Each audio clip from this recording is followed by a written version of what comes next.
Jai Swaminarayan, myself Kumudini Nalaude, Atmi Green School, Standard 6, subject Math. So I think we are on the 11th example, right?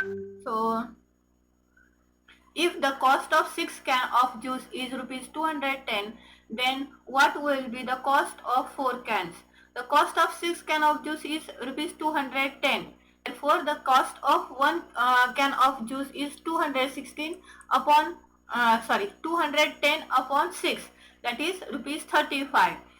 Now the cost of 4 cans is equal to 4 can of juice is equal to 35 multiplied by 4, that is we get 140 rupees, right na?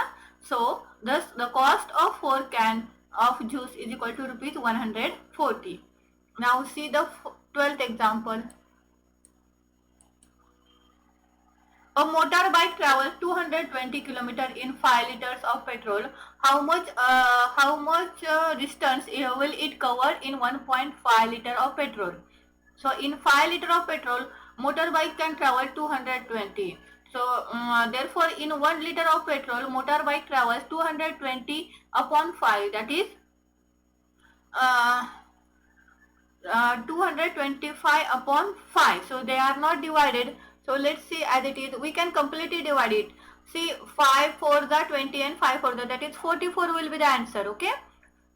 Therefore, in 1.5 liters, motorbike travels is equal to 220 upon 5 multiplied by 1.5. So if we multiply, we get here 66 kilometer. Okay.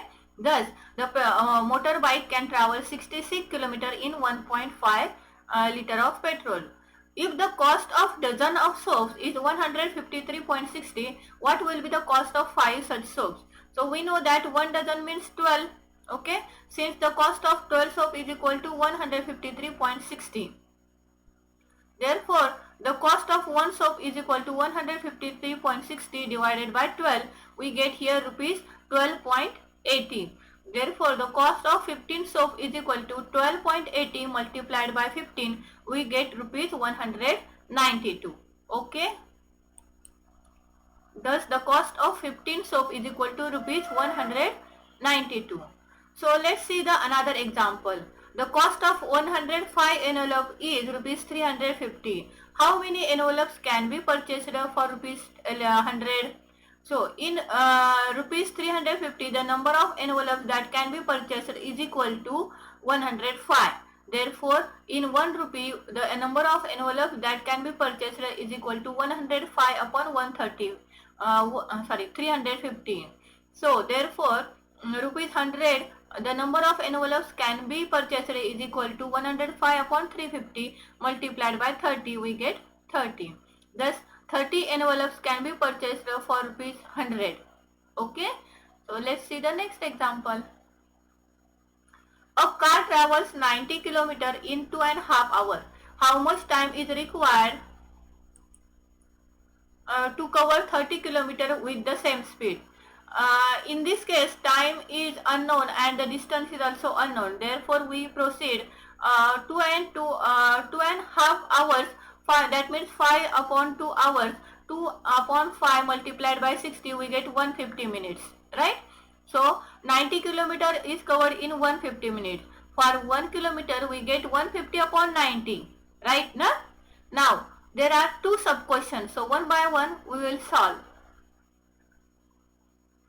Therefore, 1 kilometer can be traveled in 150 upon 90 minutes. Therefore, 30 kilometer can be covered on 150 upon 90 multiplied by 30, that is 150 minutes.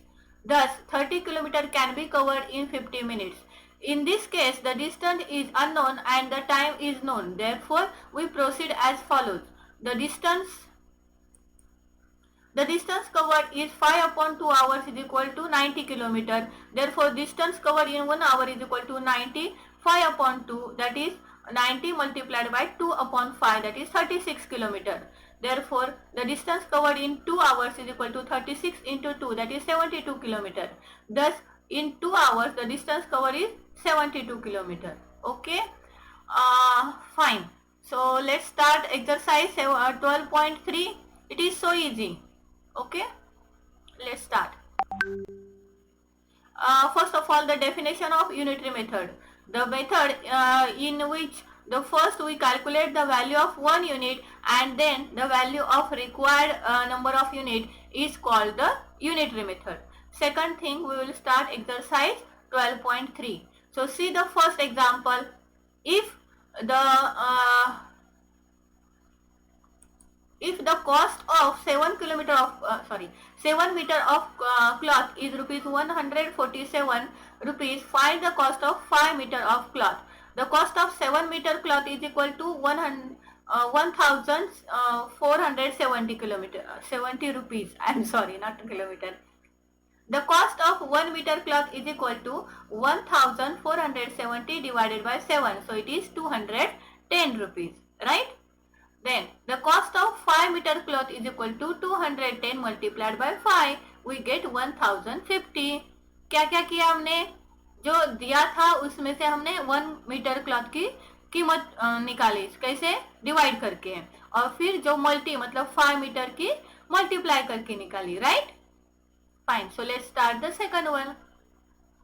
Ekta earns rupees 3000 in 10 days. How much will she earn in 30 days? Amount Ekta earns in 10 days is equal to 3000. Then the amount Ekta earns in 1 day is equal to 3000 upon 10, that is rupees 300. Okay. Then amount Ekta earns in 30 days is equal to 30 multiplied by 300. We get here 9000 rupees. Okay.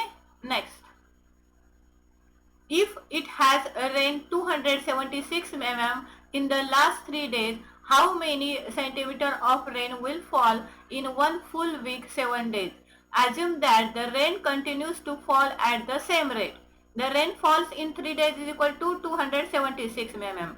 The rainfall in 1 day is equal to 276 upon 3, that is 92 mm. This is the rainfall in 1 day. Now we have to calculate the rainfall in full week. Full week means 7 days. So we have to just multiply 92 by 7. So 92 multiplied by 7, we get here 644 mm. Okay. So today we'll stop here. Okay. So revise the examples and get clear the concept of unitary method. It is very easy. Okay. Have a nice time.